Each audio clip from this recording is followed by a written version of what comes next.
கார்த்திகை தீபத்தின் சிறப்புகள் என்னவென்று தெரியுமா உங்களுக்கு?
மின்னலே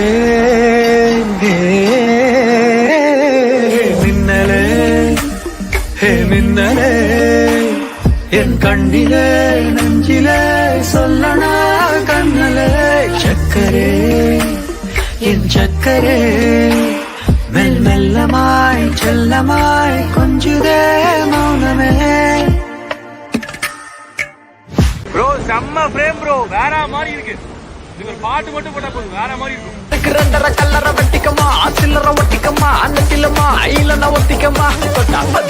நினைத்தாலே முக்தி தரும் தலங்களில் ஒன்றாக திருவண்ணாமலை இருந்து வருகிறது. கார்த்திகை மாதத்தில் கார்த்திகை நட்சத்திரமும் பௌர்ணமியும் இணைந்து வரக்கூடிய நாளில்தான் தீபம் ஏற்றுவது வழக்கமாகும். அப்படி இந்த நாளில்தான் மக்களும் வீடுகள் முழுவதிலும் விளக்கேற்றி ஒளிர செய்வார்கள். டிசம்பர் 13ஆம் தேதி சரியாக மாலை 6 மணிக்கு நல்ல நேரம். இந்த நேரத்தில் தீபம் ஏற்றுவது சிறப்பாகும். வீட்டில் பயன்படுத்தும் காமாட்சி விளக்கு உள்ளிட்டவற்றை முதல் நாளே சுத்தம் செய்து வைத்துக் கொள்ள வேண்டும். வாசலின் இரு முனையில் வைக்கப்படும் 2 விளக்குகள் மட்டும் புதிதாக இருப்பதே கட்டாயம். மீதமுள்ள இடங்களில் பழைய விளக்குகள் உபயோகப்படுத்தலாம். ஆனால் விளக்குகளை முதல் நாளே சுத்தம் செய்து வைத்துக் கொள்ள வேண்டும். தீப திருநாள் அன்று விளக்குகளை கழுவுவது சரியானது அல்ல என்பது குறிப்பிடத்தக்கது.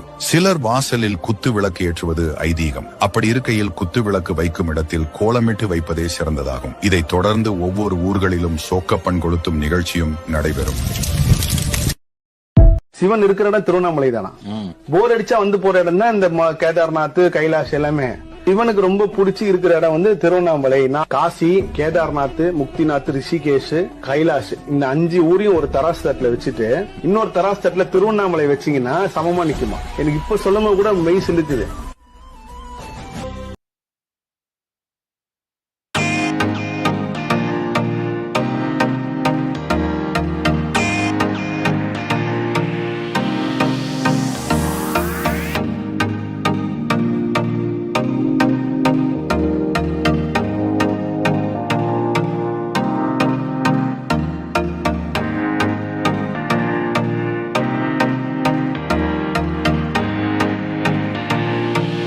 തിരുത്താൻ വന്നല്ലേ തിരുത്തി വെക്കാൻ വന്നല്ലേ തിട്ടം ഉണ്ടല്ലേ ചേട്ടൻ വന്നല്ലേ ചേട്ട ചെയ്യാൻ വന്നല്ലേ വേട്ട തുള്ളാൻ വന്നല്ലേ വേട്ടയനല്ലേ விரட்டி பட்டேடு நொறுங்கனுடா மானே உரிமை ஒன்னையனும் இறங்கி வானே முடிய கழிச்சு புட்டு நீ நடந்து போன நரம்பு பச்சுக்குது கொளுத்தனவான ராமையா நீராங்க பாட்ட கேதாரந்தா ராக்கம்மா அண்ணன் கொடக்கு போட்ட சம்பவம் தான். அப்படின்னா உங்க ஹீரோ தோத்துட்டானா? தோத்துட்டான். அடுத்து என்ன பண்ண போறா உங்க ஹீரோ? இல்ல கிவ் அப்? காயப்பட்ட சிங்கத்தோட மூச்சு கர்ஜனையோட பயங்கரமா இருக்கும்.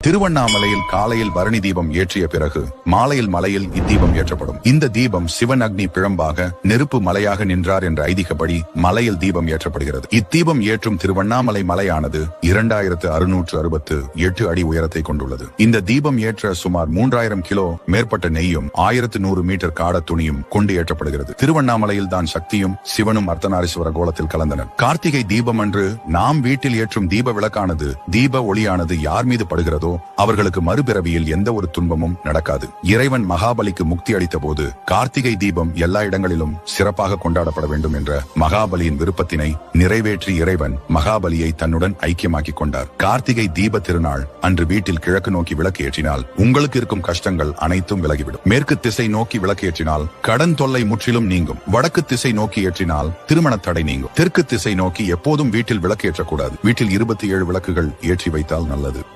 திருவண்ணாமலையில் ஏற்றப்படும் கார்த்திகை தீபத்தை நேரில் பார்ப்பவர்கள் 21 தலைமுறைக்கு முக்தி கிடைக்கும். திருவண்ணாமலை தீபத்தன்று மலையை பார்த்து நமசிவாய மந்திரத்தை சொன்னால் 3 கோடி முறை உச்சரித்த புண்ணியம் கிடைக்கும். திருவண்ணாமலையில் கார்த்திகை தீபம் ஏற்றப்பட்ட பிறகு அதை பார்த்து வணங்கியபடி கிரிவலம் வந்தால் அந்த ஜோதியின் கதிர்கள் நம் உடம்பில் பட்டு ஆன்ம சக்தி அதிகரிக்கும் என்பது ஐதீகம். தீப திருநாளில் 5 முறை கிரிவலம் வந்தால் அவர்கள் எவ்வளவு பெரிய பாவம் செய்திருந்தாலும் அவற்றிலிருந்து முழுமையான விமோசனம் கிடைக்கும் என்று புராணங்களில் கூறப்பட்டுள்ளது. திருவண்ணாமலை கார்த்திகை தீபத்தை காண சித்தர்கள் வருவார்கள் என்பது நம்பிக்கை. அப்படி வரும் சித்தர்கள் மலை உச்சியில் தீபம் ஏற்றும் கொப்பரை நெய்யில் சக்தி வாய்ந்த மூலிகை தைலங்களை சேர்த்து விடுவதாக சொல்கிறார்கள். இதனால் தீபத்திலிருந்து வெளிப்படும் புகை தீய சக்திகளை அழிப்பதாக கருதப்படுகிறது. நீங்க திருவண்ணாமலை மகாதீபத்திற்கு சென்று வந்திருக்கீங்களா? காமெண்ட்ஸ்ல சொல்லுங்க.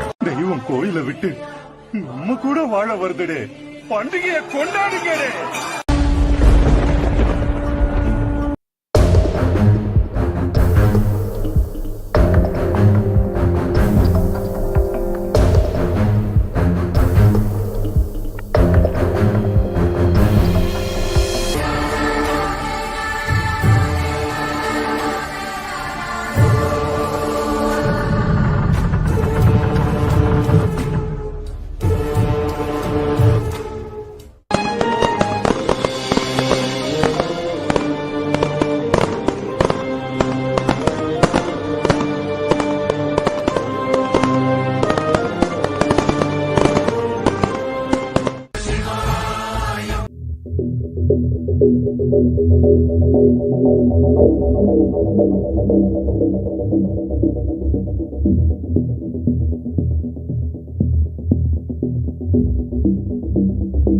கிளம்புது விசிலு பறக்குது அண்ணனோட அட்டி போமா சிட்டு பகம் பகம் ஒதுங்கிடு சம்பவம் காத்திருக்கு. மஞ்சள் கலர் தேவதைக்கு ஃபேன்ஸ் இருக்கு.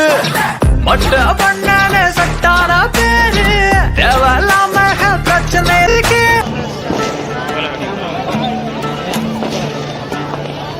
மலை கட்டுற டைம் ஆயிடுச்சு. 2 minutes. 2 minutes.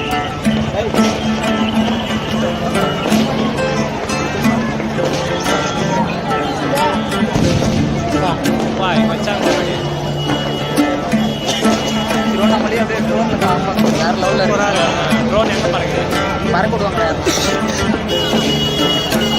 மேல போயிருப்பாங்க. ட்ரோன் எங்க காணா? அது நம்ம கண்ணுக்கு